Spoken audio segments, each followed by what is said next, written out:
Her hand pressed flat against the closed door. 3 words. The kind that don't come back once they're spoken. Aaliyah Monroe had spent 3 years inside that office. Black American, sharp, unhurried, the only person in Kang Tae-jun's world who looked him in the eye without calculation. Not fear, not ambition, just a woman who treated him like a man, Tae-jun himself. Korean, 38, 1.87 meters of controlled authority, a serpent tattooed along his neck, the mark his enemies learned to recognize before they recognized his face. 15 years running Seoul's most feared organization. He had never once considered vulnerability, until tonight. She turned, dark eyes level, voice steady. I'm pregnant. The room didn't move, neither did he. Whose? She didn't blink. Yours. He had been told, 15 years ago, by doctors with sealed files and final stamps, that this was impossible. A medical fact. A closed chapter. But her voice held something he had not heard in 15 years of command, the particular stillness of someone telling the truth in a room where truth is dangerous. He didn't ask whether she was lying. He started asking a different question, one that led somewhere far older and much more dangerous. Before starting the story, comment down below where you are watching from and what time it is there. If stories of karma, love, and hidden truths move you, leave a like, be sure to subscribe to the channel, and click join to become a member and help our channel. The boardroom fell quiet when Kang Tae-jun walked in. It always did. He set the folder on the glass table without ceremony. 23 men arranged around it. Lieutenants, district heads, legal counsel who knew better than to ask certain questions. And not one of them reached for their phone. That silence was not respect. It was the particular stillness of people who understood what happened to those who wasted his time. Daegu. He opened the folder. Someone explained Daegu. Min Jae stood 2 steps behind his left shoulder, as always, saying nothing. The scar along his jaw caught the light. He had already delivered his report in private, already absorbed whatever fallout came with it. Now he simply waited. The district head for Daegu, a man named Oh, with new shoes and old nerves, straightened in his chair. There was a miscommunication. Supply was delayed. Miscommunication, Tae-jun repeated. He closed the folder. Fix it by Thursday, or I'll fix the position. He left without touching the coffee placed beside him. On the 42nd floor of Kang Tower, his office occupied the full width of the building's east face. Floor-to-ceiling glass looked out over Seoul, the Han River silver in the midday sun, the city arranged below like something he had been given at birth and had since made significantly more useful. His desk held one item beyond the monitor, a framed legal instrument establishing the Kang Foundation's hospital endowment. 14 clinics, funded out of guilt or strategy, depending on who you asked. Tae-jun had stopped distinguishing between the two. He was 38 years old and had built something most men would call an empire.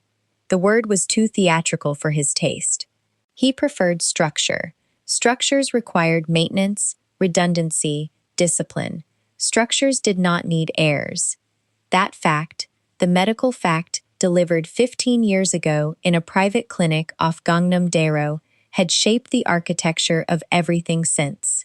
He had not grieved it. Grief required expecting something in the first place. He simply adjusted. Succession would pass laterally, through loyalty and design, not blood. He had not told anyone. He never shared what he didn't need others to know. Aaliyah knocked twice before entering, the one person on the floor who knocked as courtesy rather than precaution. She set a contract addendum on his desk, tabs marked in blue. The Jeju acquisition, legal flag 2 clauses, page 4 and 9.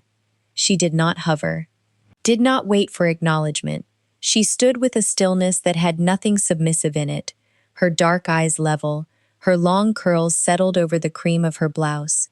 Tae-jun had hired her 22 months ago, because her due diligence report on a prospective partner had caught a discrepancy his own team missed. He had kept her because she was the only person inside Kang Tower who did not perform for him. Page 4, he said, pulling the contract closer. The indemnity window. They want 18 months. We gave 12 to every comparable partner in the last 3 years. 18 creates a precedent the legal team will manage for a decade. He read it. She was right. He signed the margin note without comment. Page 9. Force majeure. They've inserted a provision that could void our delivery penalties in the event of regulatory change. Vague enough to be weaponized, legal recommends striking it entirely. Draft the counteroffer. No force majeure. If they walk, they walk. She picked up the folder. No small ceremony, no pause for approval. She turned toward the door. Aaliyah. She stopped. He looked at the view instead of her. A reflex, a way of speaking without making something personal. The O situation in Daegu. Keep it out of the Thursday summary. I'll handle it before then. Understood. She left. He sat with the city below him and the quiet that followed her presence. Every other person in his orbit performed. Competence, loyalty, deference, all of it slightly staged. Aaliyah simply worked. In 22 months, she had never looked at the serpent tattoo on his neck the way new employees looked at it. Never cataloged it, never decided what story it told about him. She treated him like a man with a desk who needed documents reviewed. He had not realized, until recently, how rare that was. 3 floors below, her office was small and without a view. She had declined a larger space when Min Jae offered it 6 months prior. Less theatrical, she had told him. Min Jae reported this to Tae-jun the same afternoon. In the same flat tone he reported everything. Tae-jun had said nothing. He thought about it now. He was still thinking about it when, 2 hours later, his door opened. She did not knock this time. Aaliyah stepped inside and closed the door behind her. The click of the latch was deliberate. She carried nothing, no folder, no tablet, no professional reason for being there. Her face was composed in the way faces are composed when significant effort is being spent on composure. Tae-jun set down his pen. She crossed to the desk, stopped 3 feet from it. Her eyes met his and held. I need to tell you something. He waited. I'm pregnant. The city continued below the glass. The Han River did not stop. Seoul did not notice. Tae-jun's voice was quiet and exact. Whose? She held his gaze without flinching, without apology, without any of the performances he had learned to expect from people delivering news that would change everything. Yours. He didn't ask her to repeat it. Tae-jun turned from the window, not toward her, but sideways, toward the middle of the room, toward nothing. The city continued below. Taxis, pedestrians, a world that had not yet registered the shift. He placed one hand against the glass and stayed like that for 11 seconds. Aaliyah counted. When did you find out? His voice carried no accusation. It was the voice he used when a contract required precision. 4 days ago. He nodded once, as though she had confirmed something he already suspected. He did not look at her again that night. The clinic sat on the 43rd floor of a glass tower in Gangnam. No signage at the elevator bank. Appointment only. Tae-jun had given his name as Park Seon-hyun and paid in cash. Min Jae waited in the car below. The nurse asked him to change into a paper gown. He folded his jacket with the same deliberate care he gave legal documents. The results came back in 70 minutes. The physician, young, careful, clearly accustomed to men who required privacy, set the folder on the desk and said nothing immediately. Tae-jun read the numbers himself. Sperm count, above clinical average. Motility, normal range. No structural anomalies. No secondary findings to suggest prior damage. When were these tested last? Tae-jun asked. We have no prior records for this name. That's correct. He closed the folder. Pull every fertility clinic that filed under the Hyundai Medical Group network 15 years ago. I want the lab protocols. The physician hesitated. That would require. I'll have my people handle the request. Taejun rose. You'll receive a formal inquiry through appropriate channels by morning. The records arrived at 11:47 p.m. Min-jae had driven back. They sat in the study, with the paper copies spread across the desk, under a single lamp. Min-jae's scar caught the light at an angle. He watched Taejun read the way a soldier watches a general's face before orders are issued. 3 pages from the original file were replacements.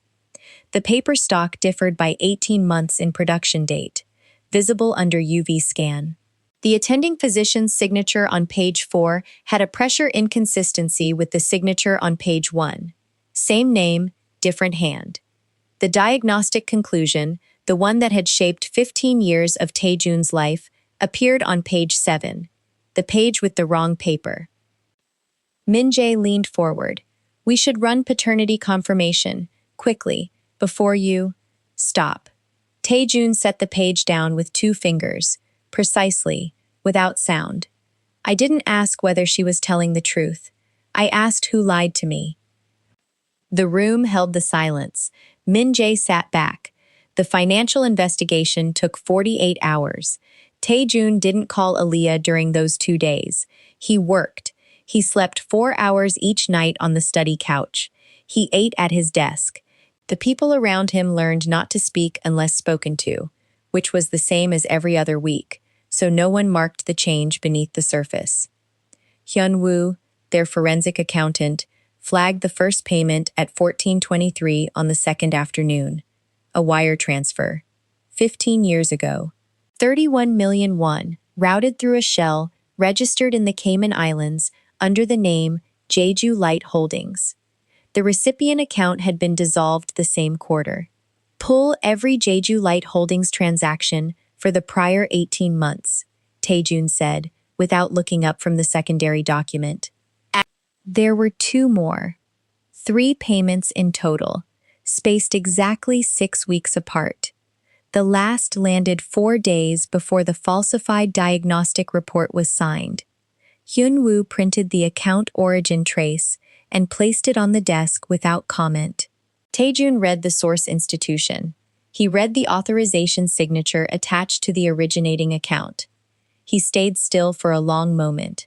Then he asked Hyun-woo to leave. Min-jae remained. Young-sik, Min-jae said. Flat, not a question. Kang Young-sik. Taejun said the name, the way you say a diagnosis aloud, to make it real. 15 years ago, I was 38 years from succession by birthright. My father was healthy. There was no legitimate reason to remove me from consideration. Except a medical file that said you couldn't produce an heir. Taejun moved to the far side of the room, thinking with space around him. He didn't need to move against me directly. He only needed to make me disappear from the equation. He turned. A man who cannot continue the bloodline cannot lead the organization. That's the old law. Young-sik wrote it into the charter himself. Min-jae said. He would have been waiting 15 years for you to confirm it. Waiting. Planning. Taejun's jaw tightened. And then, Aaliyah. The word landed differently now, not as a name, but as a variable that had detonated inside a calculation no one was supposed to survive discovering. The pregnancy had not arrived unexpectedly into a private life. It had arrived into a structure, a conspiracy with a 15-year architecture, a succession plan built on a fabricated result, and a man's belief in his own absence. Taejun picked up the trace document and looked at the signature one final time. Young-sik had controlled the timing of everything, the diagnosis, the charter amendment, the slow installation of loyalists into every council seat adjacent to the succession line. He had done it carefully, patiently, the way you build something intended to outlast its architect. He had not planned for a child. Min-jae's phone buzzed. He checked it, and something in his posture changed. A fraction, barely visible, But Taejun caught it the way he caught everything. What? Min Jae turned the screen. A single message. No sender identified. He already knows she's pregnant. The car moved before Min Jae finished the sentence. Taejun was already across the room. 3 calls in 90 seconds. Voice low, clipped, each instruction landing like a closed door. 3 vehicles, 2 teams. The secure residence in Sungbuk-dong, registered to a holding company 3 layers removed from the Kang name. He moved the way men move when they have already accepted the worst possibility and are only managing the perimeter. Aaliyah stood with her coat half-buttoned. I didn't agree to this. You don't have to. He held out his hand. Not a demand, a reflex. We leave now. She didn't take it, but she followed, because she understood the calculus, even if she hated the math. The Sungbuk residence was beautiful, in the way that fortresses could be beautiful. Stone walls, high windows, a garden sealed from the street by a hedge, and 2 cameras she spotted immediately. Staff appeared before anyone asked. A kettle was already on. The door closed behind her with a sound that was too quiet, too deliberate, the sound of something designed to contain. She counted. 4 cameras visible in the entrance hall alone. At least 2 she couldn't locate. Taejun came in behind her and spoke to Min Jae in Korean. She caught one word, perimeter. How long? She asked. He turned. Until it's resolved. And if it takes months? Then months. She took a slow breath, the kind that costs something. You don't get to turn my life into a prison because you're scared. Something moved across his face. Not anger, faster than anger, and then gone. I'm not scared. She held his gaze. You're terrified. He said nothing, and in that silence, she had her answer. Inside the organization, the conversation had already shifted before she knew to listen. She learned this not from Taejun, he would not have told her, not yet, but from the house itself. The staff moved differently around her. A housekeeper touched the doorframe before entering the room where Aaliyah sat, a small proprietary gesture carrying the weight of institutional habit. A driver transferring luggage bowed slightly lower than necessary. These were tells, quiet and cumulative, and she gathered them the way she had gathered lab data, without urgency, without conclusion, but without missing a single one. The call came to Min Jae's phone at 11 that evening. She was closer than he realized.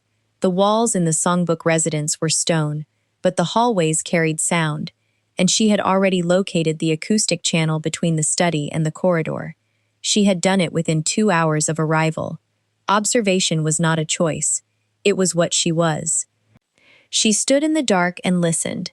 Senior men, the kind whose names appeared on no document, but whose word moved capital across 3 countries. They were not arguing. That was worse. They were deliberating, with the measured pace of men who had decided and were now managing the timeline. She heard the phrase, the Kang heir, twice before the context made her stomach turn. She heard the word succession.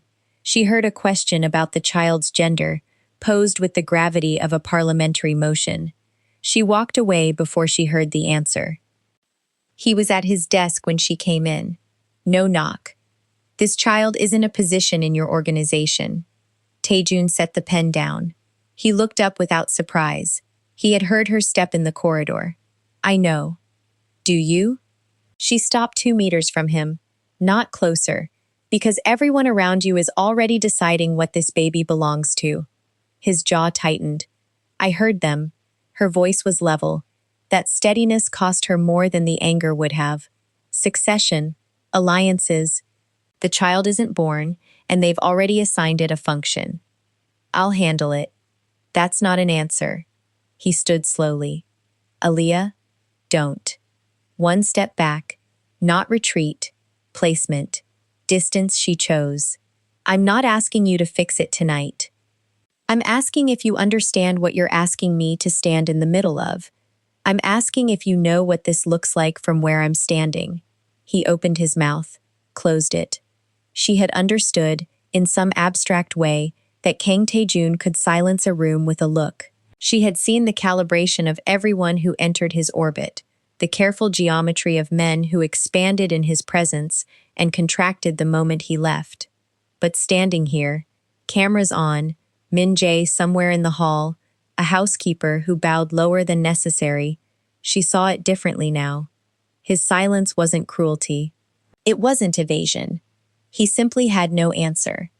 The most dangerous man she had ever known was facing something he could not outmaneuver, and the only thing standing between him and the full weight of that was her. She was the center of something enormous. She had not chosen it. She could not exit. She went to bed. She did not sleep. At 2 a.m, she sat up, reached for the notebook in her bag, a researcher's habit, dead trees, nothing stored in anyone else's cloud, and wrote 4 lines. Not a letter, not a record. 4 conditions. What she would require, what she would not negotiate, what she would do if those lines were crossed. She capped the pen, set the notebook on the nightstand, and made the only decision that felt clean. She would not become a symbol, not for the Kang organization, not for their succession politics, not for any structure that had never asked her permission.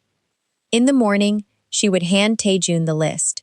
But at 3:17, Min Jae knocked twice, short, urgent, and what he said when she opened the door made the list feel very small. We found the original records. Dr. Yoon's assistant kept a copy. She wants to talk tonight. Dr. Yoon arrived without bodyguards. That alone said everything. The meeting room was small, a borrowed office in a building with no record of any of them. Aaliyah stood near the window. Min Jae stayed by the door. Tae-jun sat at the table, and when Dr. Yoon placed the manila folder in front of him, he studied the man's face before touching it. The original file, Dr. Yoon said.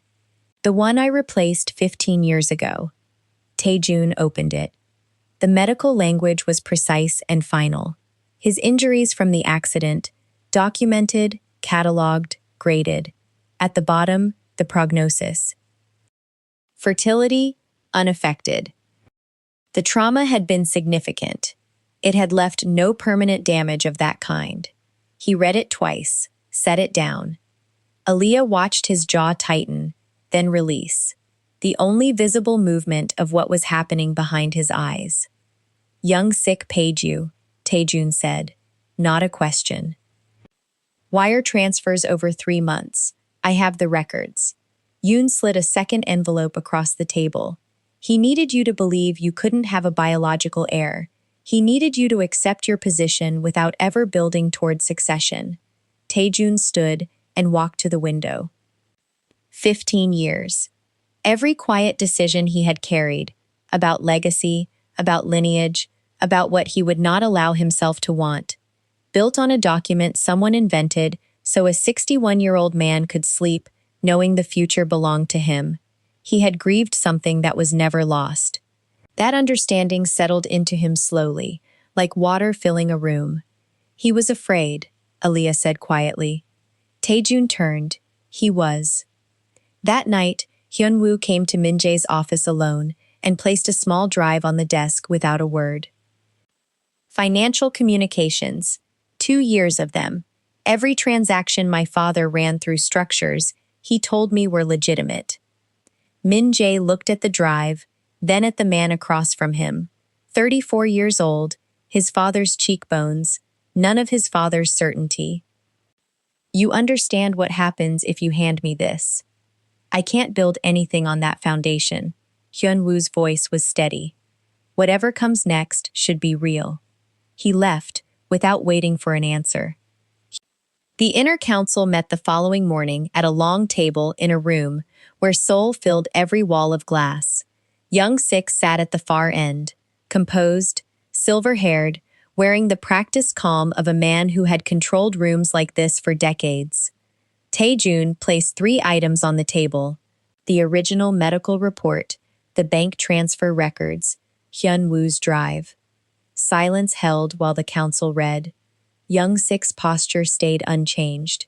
It settled, almost, like a man who had been waiting for a particular door and finally heard the knob turn. You were never supposed to have an heir, young Sik said, flat, factual, as though the admission were the least interesting part of the morning. Taejun looked at him across the length of the table. You stole 15 years from me because you were afraid of someone who hadn't even been born yet.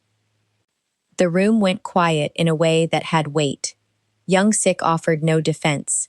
There was none that would hold. The records were complete. Signatures verified. Transfers traceable to accounts the council had spent the last hour following in real time.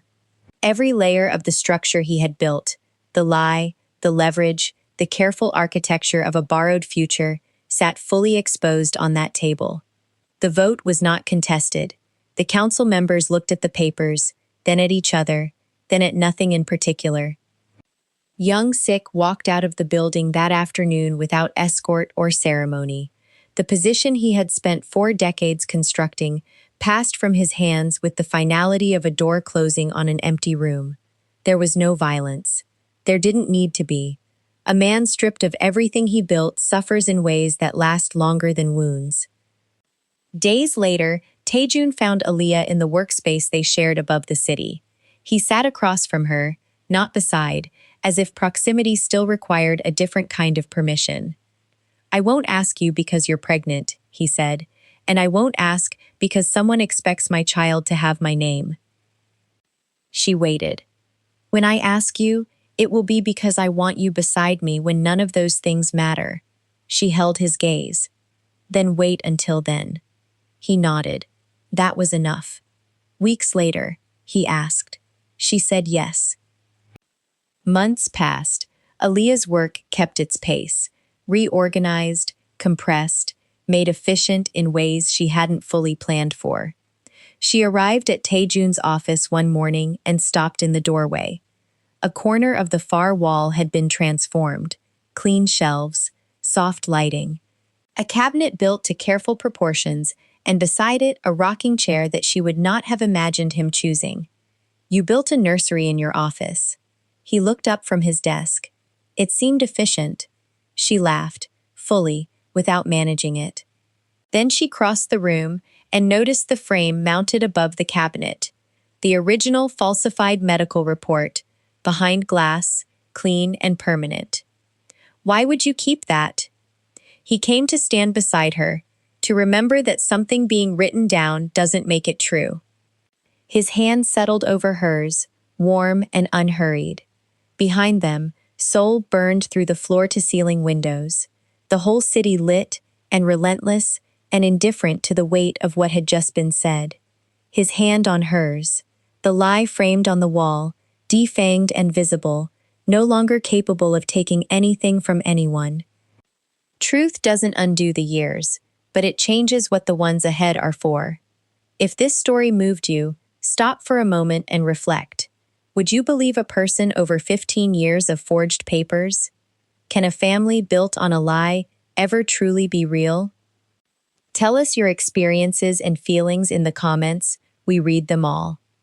And if you believe in stories about betrayal, trust without proof, and the family we choose, leave a like, be sure to subscribe to the channel, and click join to become a part of our community and help the channel.